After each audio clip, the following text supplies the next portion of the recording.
Welcome to Performance Marketer Podcast. Today, I'm bringing on an old friend of mine who played college baseball with me, Larry Long Jr. Larry and I met, all the way back in before the 2000s when we were in college. Like I said, we were on the same Maryland baseball team, and he was a player, really good player. He played outfield. So crazy enough, we competed against each other, which was intense. Like when you're there and you're competing against somebody for a spot, your focus is on you, right? And Larry and I had these personalities where if we met outside of baseball, we'd probably be best friends, right?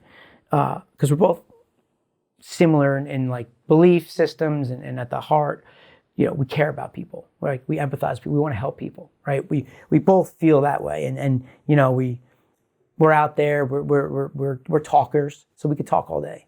Hence why I was on. But when you're competing against each other, it's intense, right?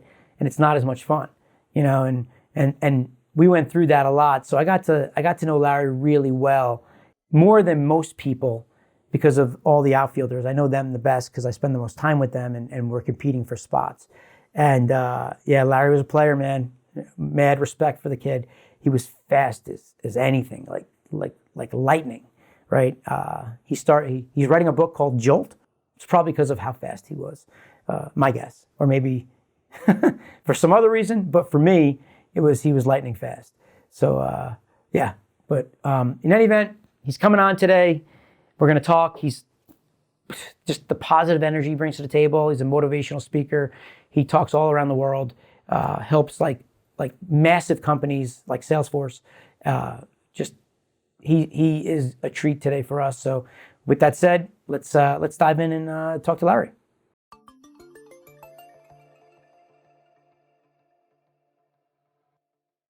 I want to hear about you. I want to hear, I love you. I love your energy.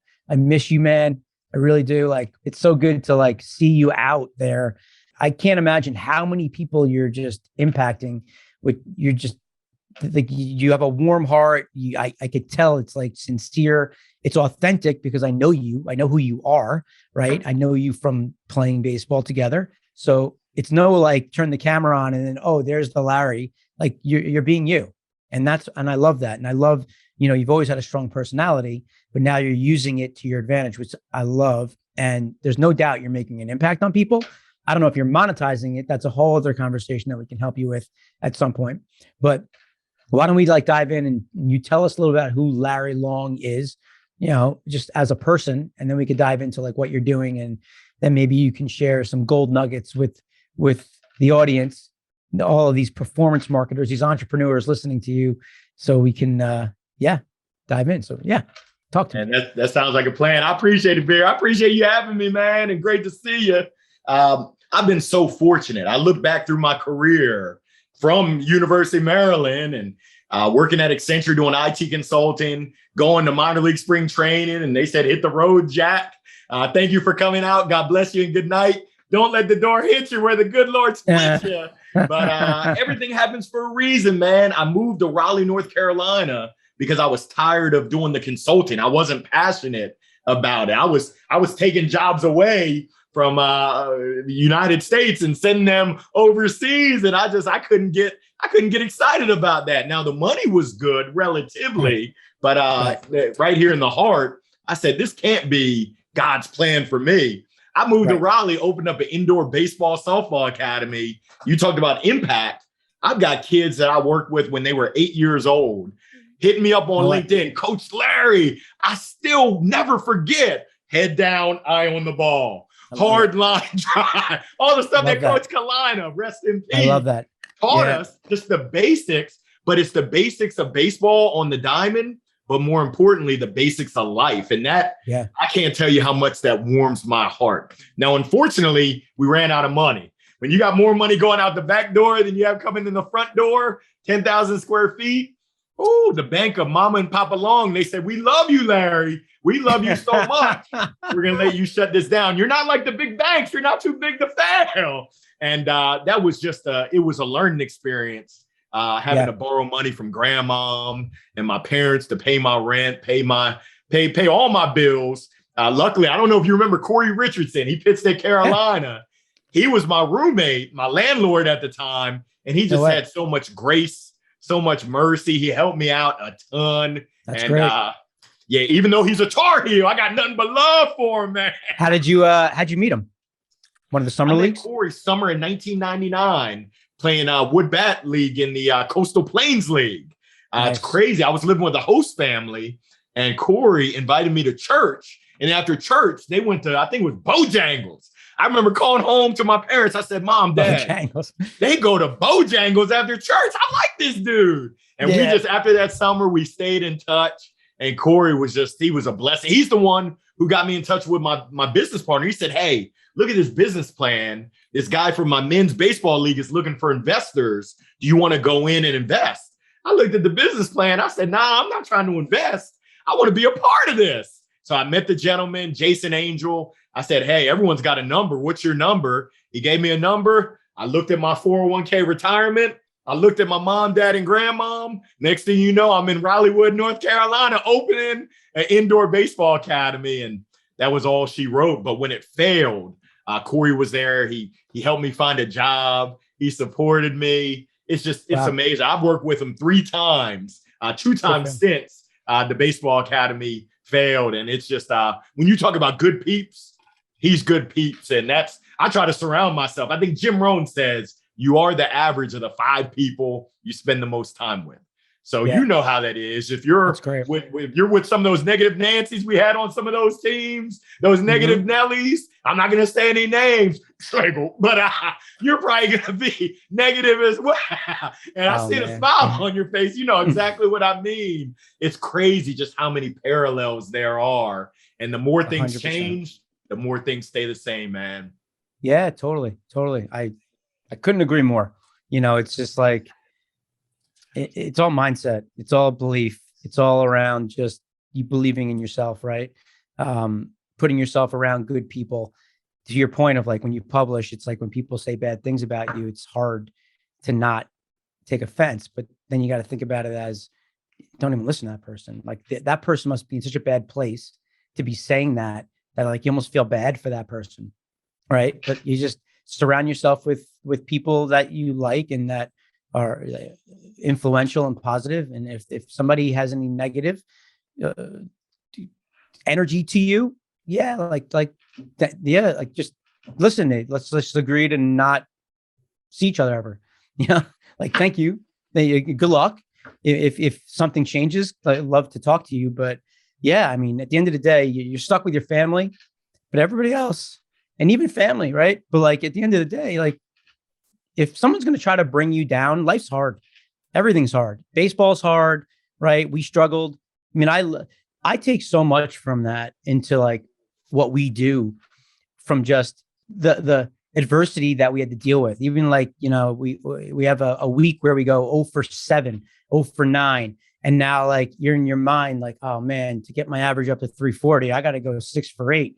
It's like, all right, well, that's putting a lot of pressure on you. And are you likely going to go 6 for 8? Probably not. Maybe it's happened before, right? But like, if you're going to go and expect that, and then all of a sudden the first 2 at bats you get out, the next at bat, how much pressure are you going to put on yourself? And then if you put pressure on yourself and you're not in the right state of mind, you're not being you. And if you're not being you, then you can't perform, right? It's like staying within yourself. So it's like, I used to do it where like I would actually say, okay, for the next 50 at bats, I need to do X. Give myself a little bit of like cushion. So if you start off, then if it doesn't work out, all right, next 75 at bats. But it was always positive. It was always like, it's possible, right? Like as much as like, even if it wasn't, it was like in my own mindset, I believed it. And if I believe it, then it's true, So true. And you mentioned something earlier, Eric, that stuck with me. You said that you're out here hustling and grinding. And I remember you as a player, you had the same mentality. And there's no mystery. There's no mysteries when it comes to success. When you work hard and you have skill and you have will and you stay on that grind. And like you said, you believe in yourself. There's a song by McFadden and Whitehead, Ain't No Stopping Us Now. You can't stop. You can't stop that. Like you just can't. I think there's a saying like no stopping us now. Don't make me give you the mic. I love it. I love it. I love it. That's great. But there's a quote that says there's no stopping a man or a woman that will never give up. And if you have that in your heart where you'll never give up, you can't lose. You can never lose. Totally. So tell me, like, what are you focused on now? What are you doing? Come on, man. What am I not doing? I'm rocking the mic. So Beer, back when we were in school, I used to get in trouble for running my mouth. Now it's so amazing.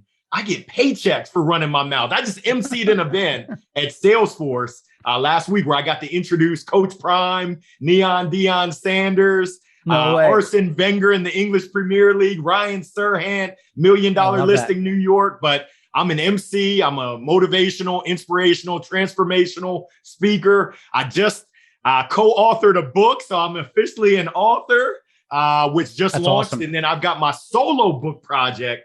The name of the book is Jolt. I don't know what crazy cat came up with that name, Jolt, but that's going to be coming out in March, April of next year, 2022. And I've just been so blessed. I get to impact folks' lives for the positive, and in return, my family, we're in a very comfortable situation. Oh, that's so great, man.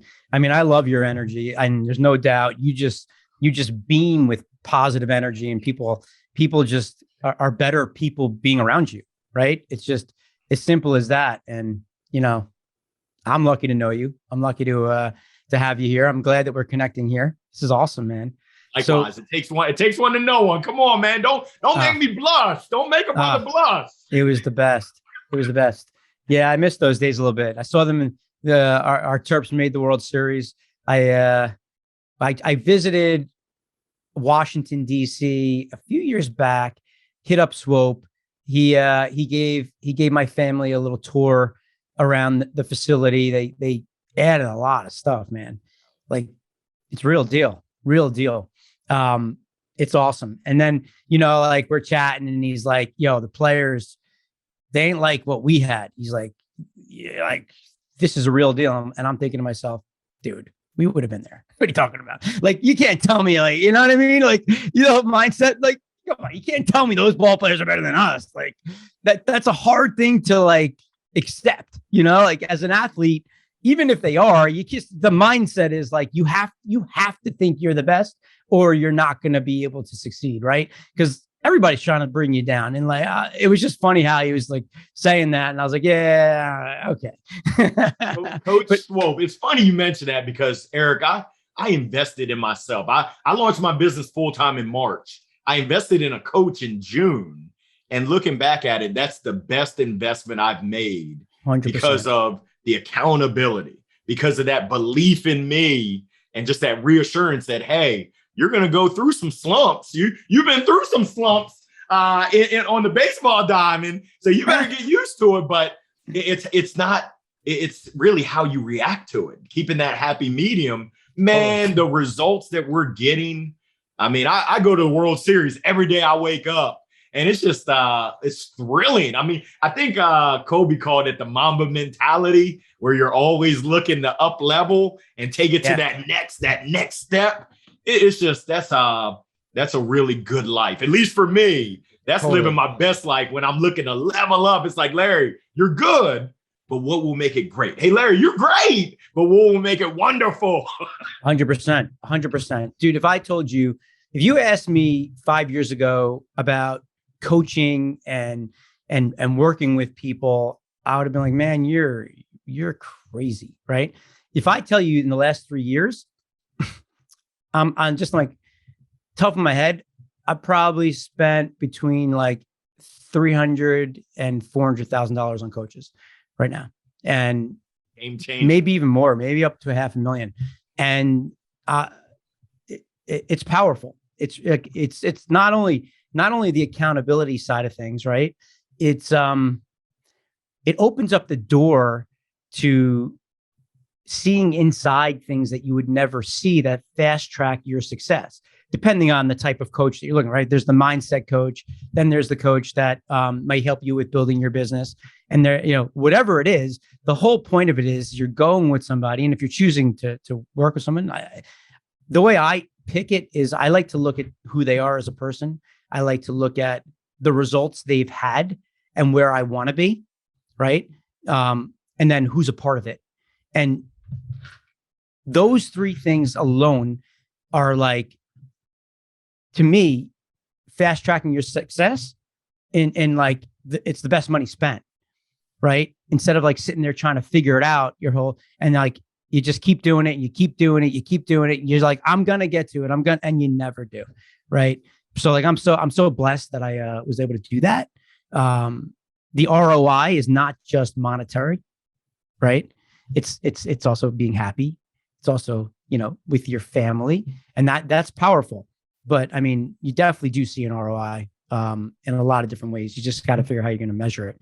I was talking before I got on the call with you, and someone asked me about like hopping on stage, and I was telling them about a bunch of stuff you do and how you're like, you get out in front of like thousands of people, and they were like, oh, you got to do that. It'd be so scary. And like, I was like, listen, man, if there's one thing that like you could look at with your life, it's if you're not putting yourself in uncomfortable situations, then you're likely not growing and you're not meeting your full potential as much as you don't want to. And I fall into that bucket sometimes, right? Sometimes I get lazy and like, I don't want to do it. And I'm like, and I know I could look myself in the mirror and I know how hard I could work. Right. So like, depending on what I'm doing, like, I know, like, you can't fool yourself. You could fool anybody else, but like, you know what I'm saying?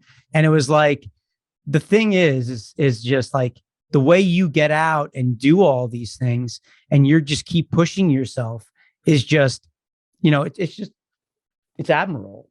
I love like everything about it, man. Like but to your point, what you just said earlier, right? Like we played at a high level of baseball in college, right? We played with some of the best in the country. A lot of them went on to be like some of the top players in the MLB, right? And to your point, there's no secret. Like, I'm not surprised that you're successful. It doesn't surprise me one bit, right? It's sort of the same. It's like, it's the framework of how you became a good person, how you became a good baseball player. And you could always say, oh, you could see it, right? You could see, and I could tell you, if you named me 10 people, which you're not going to do right now, I could tell you without you telling me if we catch up with like who is successful and who isn't. I like just guesstimate, because you kind of know, like it's hard work. Like there's no like, and just not giving up. It's like that attitude, and success leaves clues. And folks were either leaving clues that, hey, you're going to be successful in whatever you do, or, good luck. You're rolling exactly. the die. Totally. So that's awesome, man. So are you coaching at all? Are you doing anything where you're helping people yet? Have you rolled that out? I am. And it's crazy because that wasn't my intention. My intention was to speak. But when I speak, organizations say, hey, when you leave, we're going to fall right back into where we were before you came. How can we keep this Larry Long Jr. train? Choo-choo. How can we keep this thing rolling? So I've been really fortunate. I work with a company called Hootsuite.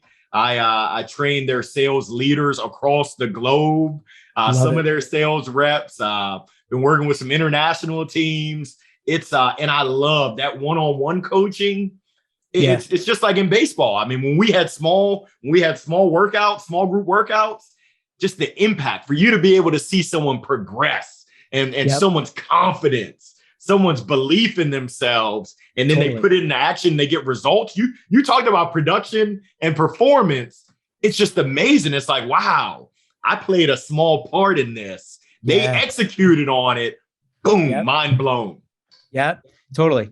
Founder of Walmart, Sam Walton. I was doing something with one of like the surveys where, which famous entrepreneur are you? And I was like diving into like each of their personalities. And Sam Walton he resonated with me in a way that I believe that you have the same thing, which is Sam Walton believed in people more than they believed in themselves, believed that they can do things that they didn't even think they could do, which I'm a big believer in. And I believe that you are as well, because people have these walls that they put up, right? These ceilings that they put up, they get into these boxes and it's just, they don't know any different. And until like they get outside that, and some people do it and get out of it, but a lot of people never get out of it. And it's sad to me because, I always say like the stuff that I do, right? If you took the same path that I took, you would be equally as successful because it's a skill set. I wasn't born with knowing how to generate leads or buy media online or do like, I'm me, right? At the core, I'm me. And then I ended up getting the privilege to be around some really smart people and learn some things over the years that now help me to the point where I'm at and I'm successful, right? If you did that, you would have been the same. Like at the same time, if I sat and spent some time with you just to show you what I know, I have no doubt in my mind you'd be. If the question would be, do you want it? It's because you need to be passionate about it to put the work in. And if you're passionate about it, there's no doubt in my mind that you would be successful. Because I mean, it's like you said, it's the framework. Like at the core, whatever you focus on, you're going to be good at. You're going to make an impact on people's lives forever.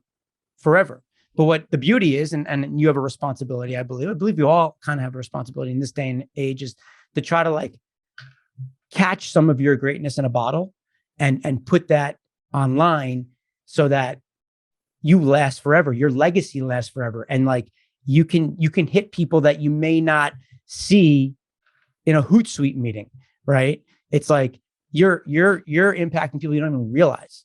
And that's where it's like that's global. That's powerful. But I totally agree with you, like on like the coaching and the younger kids. That's fun because you get to see them grow in a different way than the entrepreneurs. But it's relatively the same thing if you think about it when we're working with people like our age, right? Like I'm 45 now, right? Jeez, 45. But it's like I feel like a kid. I honestly feel like I feel like I'm still at college, and like I still mentally am like immature in so many ways. And I just feel like there's so many people out there that we could talk to that think that it's like, oh, you're 45 and you just it's where you're at. No, you can decide today that you can make a difference and change. I'm not saying you go and quit your job like right now and like irresponsibly like do something silly if you married with kids, but if you want it you could do it, right? It's just there's a process. In the words of the great Les Brown, are you hungry? And you said it. So many people have the skill, but they lack the will. The opportunity is there and it's knocking. Yeah. Are you going to answer the door? So it's like, but that's the thing, right? So when like we talk about it, I was trying to think about how to brand, because one of the most important things is what I'm learning, which is really frustrating with this world that we're living in right now, because the people that win tend to be the loudest, and the people that are the loudest aren't necessarily the most valuable, right? Like people that don't know how to get themselves out there. Like I don't even know how to get myself out. I'm just kind of like pumping content out there. And there's people that are way better than I am, right? That are like getting followers and like, they're not even drinking their own Kool-Aid. They're just coaching people, and like not doing what they're trying to coach. And they really haven't had any success. Or you see like someone that's coaching you who's like 12. And you're like, dude, get some experience before you like start, that's the whole point of this is that we want to see you go through it first, to get it done. So, that stuff is there. But, the whole idea of performance marketing, to me, the way I think about it is similar to like when we play baseball, we perform, right? Like everybody in this world is a performance marketer, right? Not necessarily marketer, but you work on performance, whether it's with your family or your work, right? I don't care if you're getting paid, you still need to perform, right? If you're in a business, every owner of a business is a performance marketer, right? Because you need to market your business and you need to have some ROI, or like you said, like if the baseball academy, it's sorry, man, there's not enough money coming in. So it doesn't work, So it's all around just being result driven. And I love it. I think it's great. Like we were talking about earlier, which is one of the hardest things. Like when you're building your business and you're going out there and you're looking for people, the number one thing you need to do is you need to build an avatar, right? Like people, I was just doing a video earlier this week around like traffic, and people are always like, how do you get traffic? How do you get leads? And it's like, I'm like, well, who are you targeting to? And they're like, I don't know. I'm like, well, then how are you going to find them? Like, I can't help you. If you don't know who you're looking for, and when I mean like who, I'm talking about like the more you know, like the more you can dial in to build like that core group of people, those people that we want. We were talking earlier about like, temperature of leads, and we have like the fanatics, we have the people that are just satisfied, and then we have the people that are really upset and not satisfied. And from a front end of customer acquisition, we're looking for the people that are not satisfied, right? But from the position of, all right, now I got to build up my community, my world, my audience. I'm trying to create fanatics.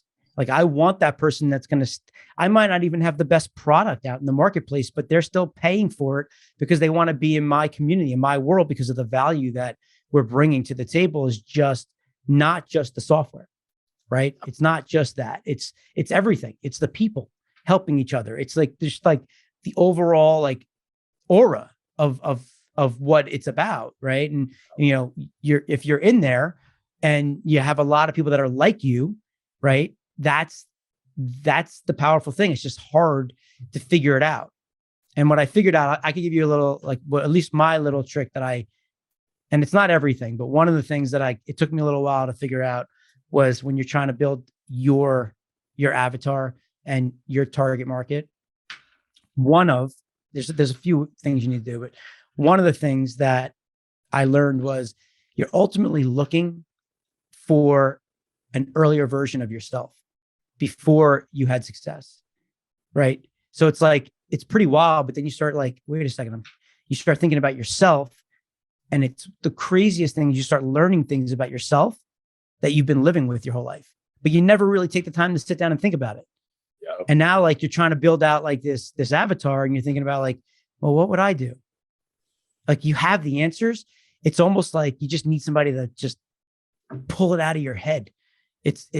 That's part of like what I love about these masterminds is, I'll go to them and I'll talk to somebody. I'll come up with an idea that person said nothing to me that was helpful other than triggering something inside my brain that was able to, wherever it was, deep down inside, would never have come out if I did not have that conversation.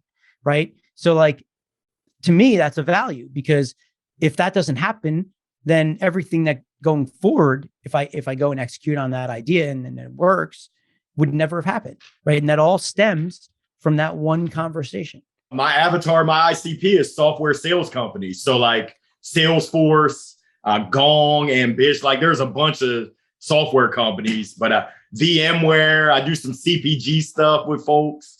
But so, yeah, mostly when you're doing that, are you going in personally and doing all this? Yeah. Are you videotaping all this stuff? They asked me to speak for 45 to 60 minutes. And do you have like a framework that you leave with of what to say, like keep what you give them and how to like implement all the things that you're talking about? Nah, I mean, that's the whole thing.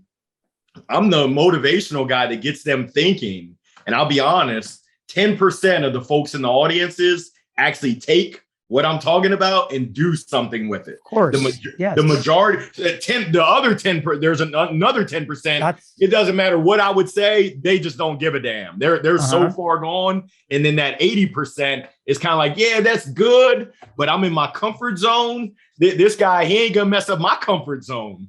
Totally. It's same as like cold, warm, hot. It's just like the people that are just not worth your time. It doesn't matter. Those people that could be coarse, but like, dude, my feelings are like, I don't want to convince you to help yourself. Like, if you don't want to help yourself, there's enough people here. You just got to find them, of like the people that are dying to be around you, that like are like, they're dripping at the mouth to be around you because they know that it's going to be impactful and the results they can get, and they're going to work hard to get it. Like when you're talking to them and you're telling them whatever it is to get them to be, I mean, end result, like what's the result you're getting for these people to be more successful, like, prospecting, like what is the end result you're looking to get your audience? Yeah, it's really taking their personal and their professional game to that next level, meeting them wherever they are. So one of the exercises I do, Eric, is I look at 8 buckets: faith, family, friends, fun, fitness, finance, philanthropy, career. And I ask folks, where are you at right now? And you made a comment earlier that you can't fool yourself. So scale of 1 to 10, where are you at? You don't have to share with anyone, but you can't fool yourself. Hey, for your top 3 priorities, what can you do right now that will take you from a 6 to an 8? What can you do to take you from a 9 to a 9.5? And then are you committed to actually doing that? Or are you faking the funk? Kind of like me. I saw my doctor. He said, you got to stop eating fried foods. Well, I'm not committed to it. I like Bojangles, chicken and biscuits. Right. So I'm not going to fake the funk. I'm going to be like, hey, that ain't my thing. Nutrition, that ain't my jam. But time with my family, I'm committed to it. Totally. You married? Yeah, married with 2 kids, 12-year-old son, Larry Long III. I'll never forget his name, Trey. He plays baseball, soccer, and ultimate frisbee. Nice. That's awesome. Wow. And then 8-year-old daughter, Lucia, she's a gymnast and an artist. She's our creative one, just in her own little world, just content with life. Man, we've been so blessed. My wife and I, we've been married 15 years. We're trying to catch up to you and Allie. But my wife's from Argentina. We have been really, really blessed. That's awesome. That's so nice. Well, where can people find you? Like social channels, like sign up to join a newsletter. Like what do you got? Website, Larry Long Jr. That's JR, LarryLongJr.com. And then my jam is LinkedIn. That's kind of the sandbox, the playpen that I live in. Larry Long Jr. I got the smile for a mile, got the gold mic. I thought I was getting a platinum mic. My wife said, baby, I love you, but you're colorblind. That's pink. She said it'll match the bat. But didn't you see that it said rose gold? I said it looked platinum to me. Hey, man, whatever you think it is, don't let anybody tell you different. That's awesome. That's so. I'll send you one. I'll go get you a platinum one. Yeah. Ooh. That's awesome. Well, listen, man, I'm so psyched that we caught up. I'd love to see you in person. Maybe when I get down to Maryland, Ash, that's one of Ashley's schools that she's thinking about. I'm in Durham, North Kakalaki, man. Let me know when you're down here in enemy territory. I'm surrounded by Tar Heels, Wolfpack, and Blue Devils, and they don't have nothing. They got no love for the Terps. Oh yeah, but we'll that's a meeting. We'll meet in Maryland. We'll get the crew. Well, in any event, Larry, dude, so nice to talk to you. Let's stay in touch and keep impacting people, man. Keep being you. You as well. Thank you, Eric. I appreciate you hosting me, man. All right, buddy. Take care. Later. Peace. Sweet.